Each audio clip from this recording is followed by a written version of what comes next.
ഇന്ന് നമുക്ക് കുറച്ച് കല്യാണ വിശേഷങ്ങളൊക്കെ കാണാവേ. രാവിലെ 3 മണിക്കൊക്കെ എണീറ്റ് മേക്കപ്പ് ഒക്കെ ചെയ്ത് ഒരാളിവിടെ റെഡി ആയിട്ടിരിപ്പുണ്ട് കല്യാണം കഴിക്കാനായിട്ട്. 25-ാം തീയതി തിങ്കളാഴ്ചയാണ് കേട്ടോ കല്യാണം നടന്നിട്ടുണ്ടായിരുന്നത്. ഇന്ന് ആളൊരു ഭാര്യയാണ്.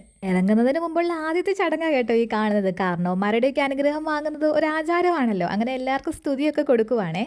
അടുത്ത ഒരു ആചാരമാണ് കേട്ടോ ഈ കാണുന്നത്. വീട്ടിലെ മരുമകള് കത്തിച്ചു വെച്ച നിലവിളക്ക് കൊണ്ട് അകത്തോട്ട് കയറുന്നത് കണ്ട് വേണം കല്യാണ പെണ്ണ് പുറത്തേക്ക് ഇറങ്ങാനായിട്ടെന്നാണ് പറയുന്നത്. ഇത് നമ്മൾ ട്രഡീഷണൽ ആയിട്ട് ഫോളോ ചെയ്യുന്ന ഒരു കാര്യമാണ് കേട്ടോ. 25 വർഷം മുമ്പുള്ള എൻ്റെ അച്ചാച്ചൻ്റെ കല്യാണ ആൽബത്തിൽ കാണാൻ പറ്റും.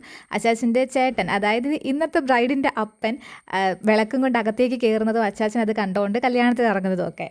ഇവിടെ ഒരാളെ ഞങ്ങളൊക്കെ ഇല്ലേന്ന് പുറകോട്ട് തിരിഞ്ഞ് ഉറപ്പ് വരുത്തുന്നതാണ് കേട്ടോ ഈ കാണുന്നത്. ചേച്ചീനെ കെട്ടിക്കുന്നത് ഓർത്തഡോക്സിലോട്ടാണ് കേട്ടോ. അത് കാരണം ഞങ്ങൾ ഒരുപാട് നേരത്തെ ശുശ്രൂഷയൊക്കെ കാണുമെന്ന് ഓർത്താ പോയത്. പക്ഷേ ഏകദേശം ഞങ്ങളുമായിട്ട് ഭയങ്കര സിമിലർ ആയിട്ടുള്ളൊരു പ്രാർത്ഥനയും കാര്യങ്ങളൊക്കെ ആയിരുന്നു. 1.5 മണിക്കൂർ ഒക്കെ എടുത്തെന്ന് തോന്നുന്നു തീരാനായിട്ട്. കല്യാണമൊക്കെ കഴിഞ്ഞപ്പം പള്ളിയുടെ അകത്ത് വെച്ച് തന്നെ ഫാമിലി ഫോട്ടോ ഒക്കെ എടുത്തിട്ടുണ്ടായിരുന്നു കേട്ടോ. സിബ്ലിങ്സിൻ്റെയോ കസിൻസിൻ്റെയോ ഒക്കെ കല്യാണം വരുമ്പോഴത്തേക്കിനും അതൊക്കെ അടിച്ച് പൊളിക്കണമെന്നൊക്കെ ഓർത്തായിരിക്കും നമ്മൾ പോകുന്നത്. പക്ഷേ ഇതുപോലെ ചേച്ചിയുടെ ബൊക്കെ പിടിക്കുക, അവളുടെ ഫോൺ പിടിക്കുക, ടിഷ്യൂ പിടിക്കുക, ഇതൊക്കെയായിരുന്നു കേട്ടോ എൻ്റെ പരിപാടി. ഞങ്ങളുടെ സൈഡിൽ നിന്ന് കൊച്ചു പിള്ളേർ കുറവായിരുന്നത് കാരണം എനിക്കും എൻ്റെ ഒരു കസിൻ ചേച്ചിക്കും ആയിരുന്നു കേട്ടോ മാലയിട്ട് അവരെ സ്വീകരിക്കാനായിട്ടുള്ള ആ ഒരു ഇത് കിട്ടിയത്.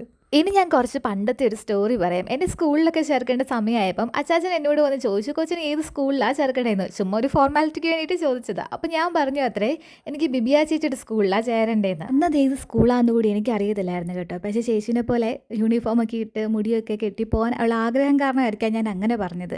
എന്താണേലും എന്നെ ആ സ്കൂളിൽ തന്നെ ചേർത്തത്. എന്നെ മാത്രമല്ല, ചേച്ചിയുടെ താഴെയുള്ള ഞങ്ങൾ 5 കസിൻസിനെയും ആ സ്കൂളിലാണ് ചേർത്തത്. ചേച്ചീനെക്കാട്ടിലും മൂത്ത കസിൻസൊക്കെ ഉണ്ട് കേട്ടോ. പക്ഷേ ഏജ് ഗ്യാപ്പ് കാരണം അവർ ഞങ്ങളുടെ കൂടെ ഒന്നും കളിക്കാൻ വരാതെ. അത് കാരണം ഏറ്റവും കൂടുതൽ ടൈം ഞങ്ങൾ സ്പെൻഡ് ചെയ്തിട്ടുള്ളത് ചേച്ചിയുടെ കൂടെ. അവധിയുള്ളൊരു ദിവസം ഉച്ചയ്ക്ക് 2 മണിക്ക് ശേഷം ഞങ്ങളെ കണ്ടില്ലെങ്കിൽ പിന്നെ ചേച്ചിയുടെ വീട്ടിൽ നോക്കിയാൽ മതി.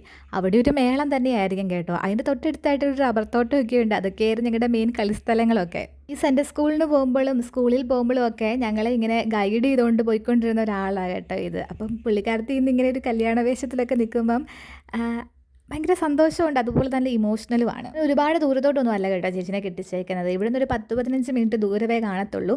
അടുത്ത് തന്നെയാണ്. അതേ പള്ളിയിലെ പരിപാടിയൊക്കെ കഴിഞ്ഞ് ഞങ്ങൾ ചേച്ചീനെ ആക്കാനായിട്ട് വീട്ടിൽ വന്നിട്ടുണ്ടായിരുന്നേ. അപ്പോൾ അവൾ നിലവിളക്കൊക്കെ എടുത്ത് വീടിൻ്റെ അകത്തേക്ക് കയറി ബൈബിളൊക്കെ അവിടുത്തെ അമ്മ കൊടുത്തിട്ടുണ്ടായിരുന്നേ. ഉറപ്പിച്ച് അന്ന് തൊട്ട് ഞങ്ങൾ ചേച്ചിനെ കളിയാക്കുന്നതാണ്, കല്യാണത്തിൻ്റെ അന്ന് ചേച്ചി കരയുമെന്ന്. അങ്ങനെ ലാസ്റ്റ് അതും സംഭവിച്ചു. ചേച്ചി അങ്ങ് ഭയങ്കരമായിട്ട് കരയുമായിരുന്നു.